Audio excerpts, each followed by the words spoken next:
Pemirsa, kita awali informasi pada pagi hari ini. Sebuah ruko sekaligus gudang perlengkapan bayi di Medan, Sumatera Utara terbakar. Diduga akibat hubungan pendek arus listrik. Puluhan unit mobil damkar dikerahkan untuk menjinakkan si jago merah.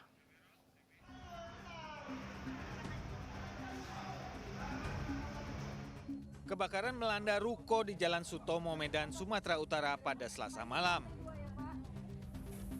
Dalam rekaman video warga, api berkobar di lantai 2 ruko sekaligus gudang atau tempat penyimpanan produk perlengkapan bayi.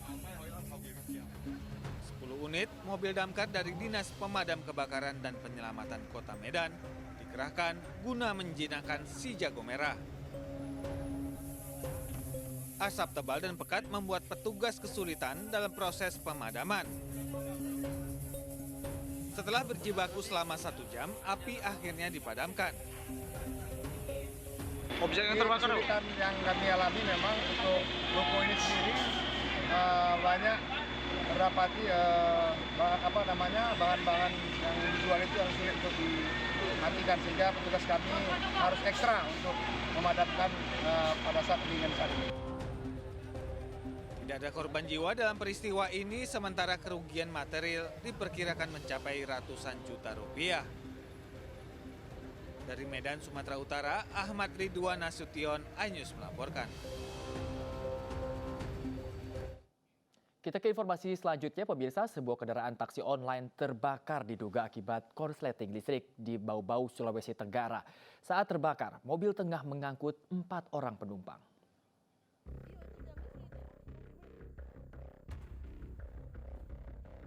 Video amatir merekam detik-detik sebuah mobil taksi online terbakar di Jalan Poros Waborobo, Kota Bau-Bau, Sulawesi Tenggara.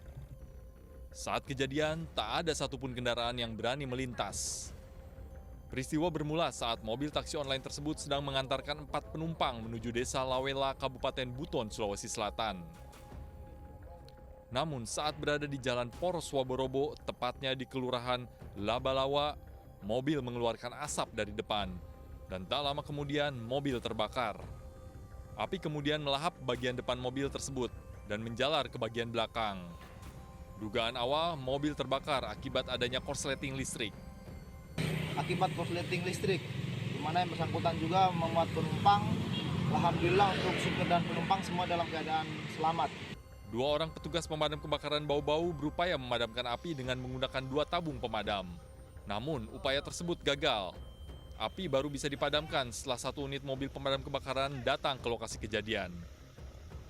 Dari Kota Bau-Bau, Sulawesi Tenggara, Adi Eba, iNews melaporkan.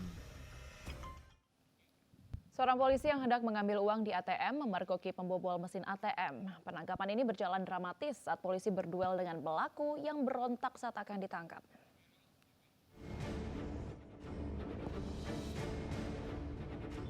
Bribda Andre Pranginangin, personil Ditsamapta Polda Sumut yang tengah mengambil uang di ATM memergoki pembobol mesin ATM. Saat dipergoki, pelaku berdalih sebagai petugas atau vendor ATM yang tengah melakukan perbaikan. Namun gerak-gerik pelaku mencurigakan serta tidak menggunakan ID card serta seragam vendor. Petugas yang curiga langsung meringkus pelaku dan mengamankannya ke pos satpam di sekitar lokasi. Namun saat tengah menelpon pengawas bank, pelaku kabur. Dengan sigap, petugas pun mendekati pelaku dan langsung meringkusnya. Sempat terjadi duel dan perlawanan dari pelaku. Curigaan saya semakin kuat karena yang hanya bisa memperbaiki ATM itu hanya dari vendor SSI. Makanya setelah itu saya melihat satu buah besi pendek berukuran lebih kurang 30 cm. Saya ambil dan langsung saya amankan tersangka. Atas perbuatannya, pelaku kini mendekam di sel tahanan Polsek Medan Tuntungan. Dari Medan, Sumatera Utara, Ahmad Ridwan Nasution, iNews melaporkan.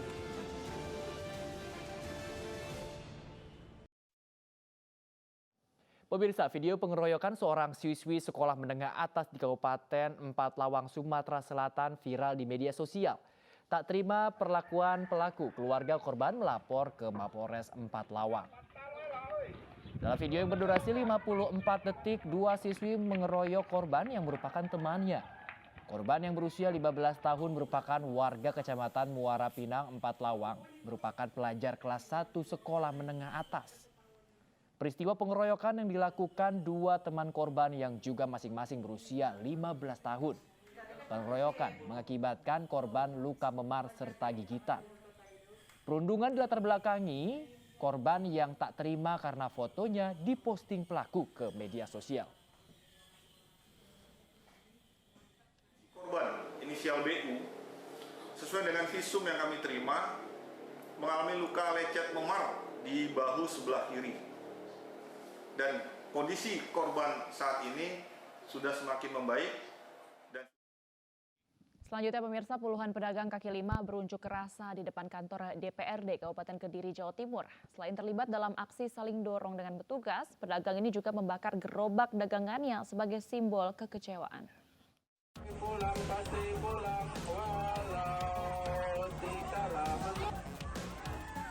Aksi saling dorong mewarnai unjuk rasa pedagang kaki lima di depan gedung DPRD Kabupaten Kediri, Jawa Timur.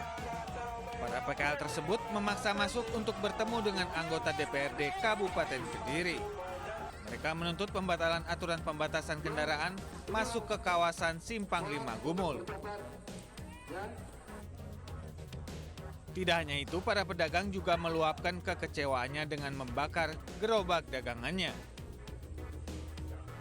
Massa menuntut agar pemerintah daerah Kabupaten Kediri segera membatalkan surat edaran yang melarang kendaraan masuk pada hari Jumat, Sabtu, dan Minggu. Pusat kuliner terkenalnya, terus diblokir, nggak bisa masuk, itu kan dia sama dengan dibunuh. Apalagi waktunya waktu-waktu rame, hari Jumat, Sabtu, Minggu, itu kan waktunya dia itu dari sekian waktu itu sepi, kemudian baliknya modal ya waktu. Sementara itu, pemerintah daerah Kabupaten Kediri akan menangguhkan aturan tentang pembatasan kendaraan di kawasan Simpang 5 Gumul. Dari Kabupaten Kediri, Jawa Timur, Afnan Subagio, iNews melaporkan. Pemirsa, eksekusi gedung di Jalan Pelajar Pejuang 45 Kota Bandung, Jawa Barat berakhir ricuh. Kericuhan terjadi setelah pihak eksekutor, dalam hal ini Pengadilan Negeri Bandung, memaksa masuk ke dalam gedung.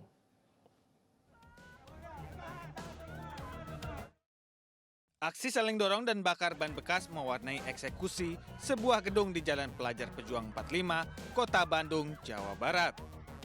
Kericuhan ini terjadi setelah petugas dari Pengadilan Negeri Bandung membacakan surat eksekusi. Petugas yang dibantu pihak kepolisian akhirnya berhasil masuk dan mengeluarkan semua barang yang ada di dalam gedung.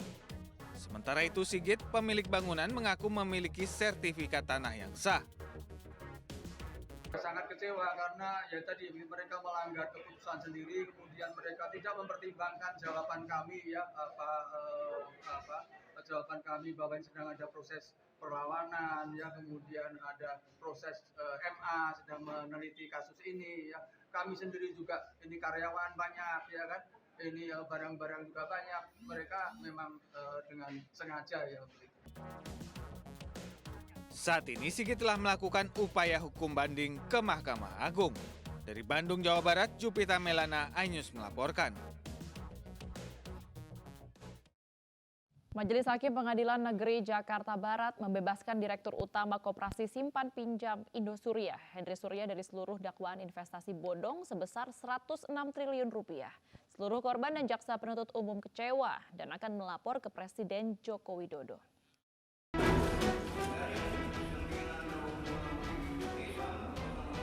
Pengadilan Negeri Jakarta Barat Selasa siang kembali menggelar sidang lanjutan kasus dugaan penipuan dan penggelapan dana koperasi simpan pinjam Indosuria. Sidang kali ini beragendakan pembacaan putusan atau vonis. Sidang yang dipimpin oleh Ketua Majelis Hakim Syafruddin Ainur juga turut didatangi oleh ratusan korban investasi Indosuria.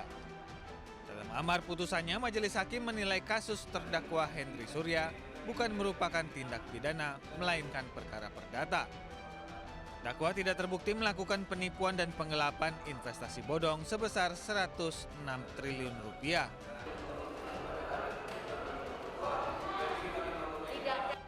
putusan tersebut, para korban mengaku kecewa. Selain karena vonis bebas yang diberikan oleh majelis hakim, perkataan ketua majelis hakim juga tidak terdengar dengan jelas oleh para korban.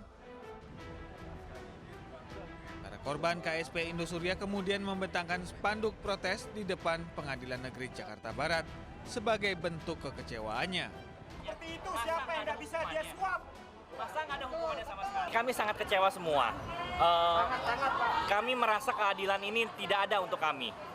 Ini 6.000 nasib 6.000 orang jadi korban, lansia mayoritas. Kita udah nggak tahu lagi mesti ngomong apa lagi, mesti melapor ke siapa lagi, mau dibawa lagi kemana lagi nasib kita semua ini. Ini 6.000 orang menjadi korban dan tidak mendapatkan keadilan sama sekali sedikit pun. Bahkan seluruh terdakwa yang diadili semuanya bebas, dibebaskan dari seluruh dakwaan. Kami nggak tahu lagi, kami juga sudah pasrah. Kita nggak tahu lagi Indonesia mau dibawa kemana kalau model yang seperti ini saja bisa lepas. Jaksa penuntut umum juga turut kecewa atas keputusan majelis hakim yang tidak mempertimbangkan para saksi yang sudah dihadirkan. Dan ini saya laporkan ke Presiden. Saya pribadi akan saya laporkan hakim ini. Saya akan laporkan pribadi, nama saya Sanan Tanjung ya. Ini lengkap saya tidak mau begini-begini pengadilan. Ini aneh, putusan paling aneh. Putusan nggak berpihak pada korban. Jaksa akan melakukan kasasi dan bersurat kepada Presiden Joko Widodo untuk melaporkan putusan hakim yang dianggap janggal. Sebelumnya terdakwa lain yakni Jun Indria yang merupakan asisten Henry Surya juga turut divonis bebas dari dakwaannya.